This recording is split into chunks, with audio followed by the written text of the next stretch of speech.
وہ مسکرانے لگی. وہاں سے میرے بھائی کے پاس آئی اور بیٹھ گئی اور مسکرانے لگی. پھر میری ماں نے اونچا پہن سے کہا تم تو رو رہے ہو جب سے مدینہ سے آئی. یہ مسکرانے کی وجہ کیا ہے؟ یہی رات جس رات ہم بیٹھے ہوئے ہیں یہ مسکرانے ہنسنے کی وجہ کیا ہے؟ اس وقت ہفتے سے فرماتی بھائی جان میں یہ سن کر کے آتے ہیں لوگ اپنی جان کو قربان کر دینا مقصور سمجھتے ہیں لیکن آپ کا ساتھ نہیں چھوڑے.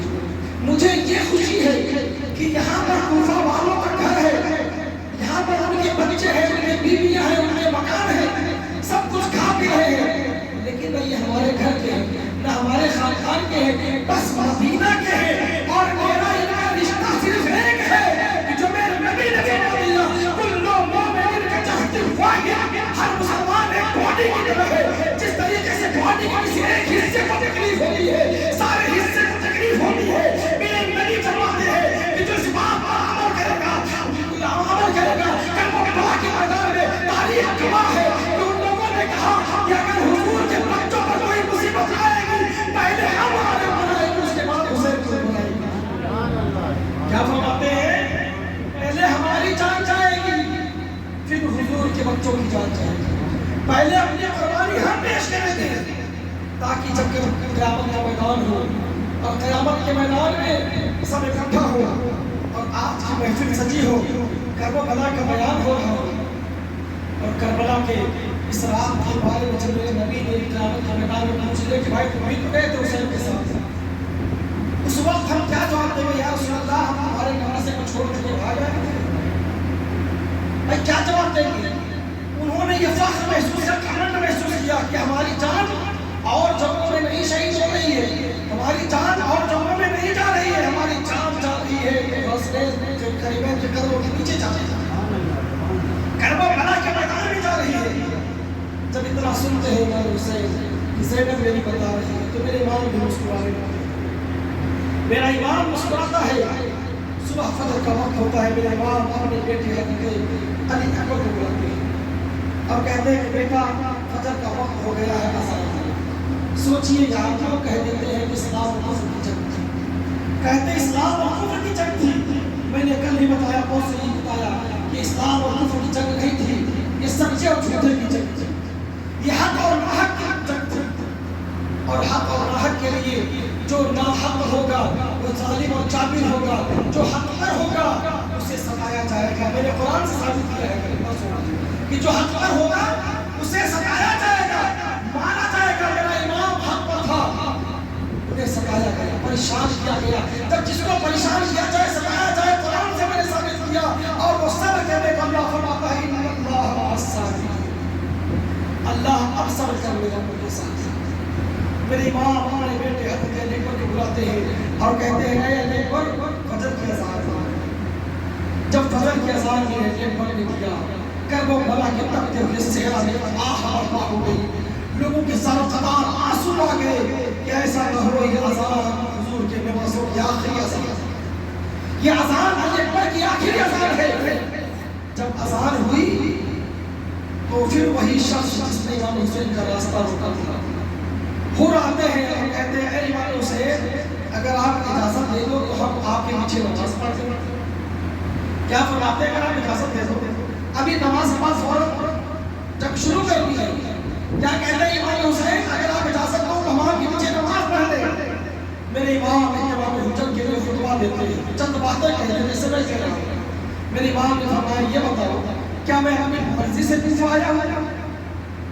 کیا تم نے ایک شخص میں امام نے نام لے کر کے بلایا, کیا تم نے مجھے نہیں بلایا؟ کیا تم نے مجھے نہیں بلایا؟ یہ دیکھو خط تمہارے سگریچر تمہارے دستخط نہیں ہے کہ تم نے اللہ کا حوالہ دے کر کے مجھ کو یہاں نہیں بلایا.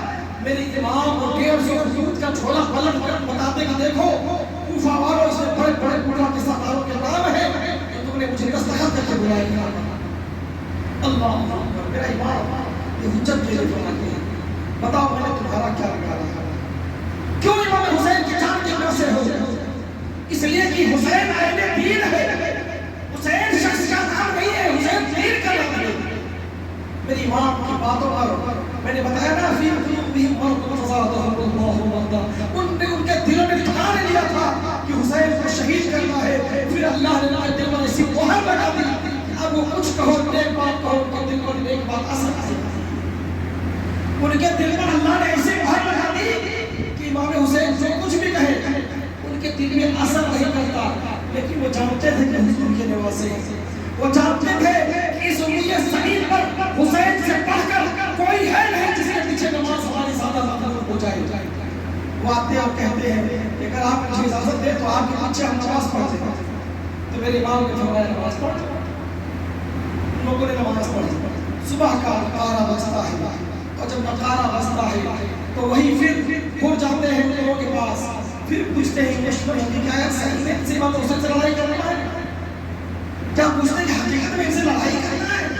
ابھی تک تم تیار ہونا چاہتے ہو؟ ابن زیاد فرماتا ہے، ابن زیاد کہتا ہے کہ تمہیں حسین سے بڑی محبت دکھ رہی ہے، تمہارے دل میں کیا ہو گیا ہے؟ تم اتنے بڑے فوج کے سردار ہو، کمانڈر ہو، اور تمہارے دل میں حسین کے لیے کہ عظمت کہاں سے آ رہی ہے؟ تمہیں بادشاہ کا فرمان نہیں معلوم ہے کہ بادشاہ نے کیا کہا ہے کہ جو بغاوت کرے گا اس کی نسلوں کو تباہ کر دے گا۔ تو وہ کہتا ہے کہ اگر ایسی بات ہے مجھے تو آخر لوٹنا ہے، مجھے شہید ہونا ہے، اے کوفہ والو اگر حسین کے ساتھ لڑائی کرنا چاہتے ہو تو میں نے امام حسین کا راستہ روکا ہے، اب میں حسین کے پاس جا رہا ہوں۔ اگر امام حسین نے مجھے آج معاف کر دیا تو کل قیامت میں میرے حضور مجھ کو میری شفاعت فرما دیں گے۔ حسین نے معاف کر دیا، وہ بندہ حر اپنے گھوڑے کو ڈیر لگاتے ہیں اور امام حسین کی قبر میں جاتے ہیں اور کہتے ہیں امام حسین میری غلطی معاف کرنے کے لائق نہیں ہے، میں وہ شخص ہوں جس نے سب سے پہلے آپ کا راستہ روکا ہے۔ اے امام علی مقام، یہاں پر لانے میں سب سے زیادہ حصہ میرا ہے، آپ جو آپ 3 دن سے بھوک اور پیاس کی شدت برداشت کر رہے ہیں اس میں سب سے زیادہ ہاتھ میرا ہے۔ اے امام حسین سے بتائیے کیا حر کی اتنی بڑی غلطی کی معافی ہو سکتی ہے؟ میرے امام فرماتے ہیں کہ تمہارا نام کیا ہے؟ تو وہ کہتا ہے کہ میرا نام حر ہے۔ میرے امام فرماتے ہیں تمہارا نام حر ہے، جاؤ تو اللہ نے ذہن سے آزادی دی ہے، اور تم اگر سچے دل سے حسین کے قدموں میں آ رہے ہو تو حسین نے تیری ساری خطا اور غلطیوں کو معاف کر دیا۔ وہ یہ بتانے کا مقصد نہیں کیے میرے حسین وہ شخص ہے کہ ایک شخص نے میرے امام کے پورے گھر کو پھنسا دیا، میرے امام حسین کے پورے گھر کو پھنسا دیا اور ایسا پھنسایا کہ اسی کی فوج اسی کی لشکر نہر فرات پر قبضہ کر کے حسین کے گھروں کو پانی نہیں پینے دے رہی ہے۔ اس کے بعد میرے امام سے معاف کر دیا۔ جب معاف کیا تو وہ کہتا ہے کہ امام حسین میری ایک خواہش ہے، اور وہ خواہش یہ ہے کہ میں سب سے پہلے آپ کے قدموں میں اپنی جان چھوڑوں گا۔ کیا کہتا ہے کہ سب سے پہلے میں اپنی جان سے جاؤں گا۔ سوچو یہاں پر ایک پوائنٹ نوٹ کرو، کوئی ضروری نہیں ہے کہ باپ نمازی ہو تو بیٹا بھی نمازی ہو، کوئی ضروری نہیں ہے کہ باپ ایماندار ہو تو بیٹا بھی ایماندار ہو۔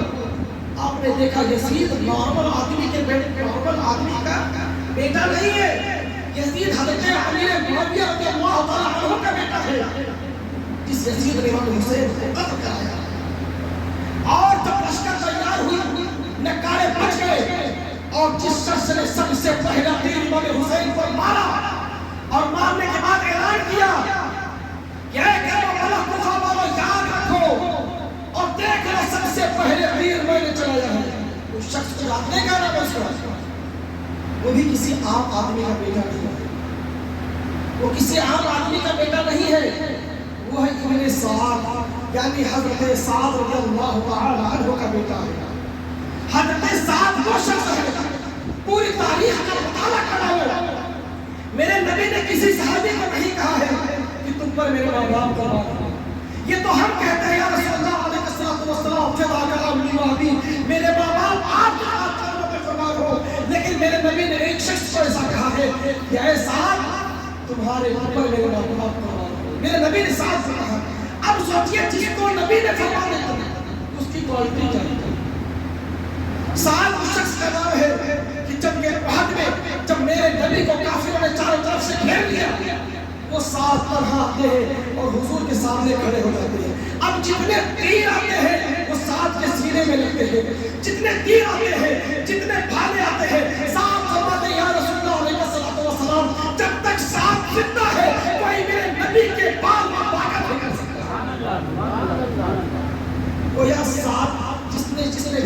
میرے نبی پر لگایا کہ حضور کو ہلاک کر دو، حضور کو قتل کر دو. حضرت سعد سب سے پہلے میرے آقا کے ساتھ گیا. جب سعد دیکھتے اتر کی طرف سے تیر آ رہا ہے، سعد میرے نبی کو پیچھے کرتے اپنا آگے ہو جاتے. اس طریقے سے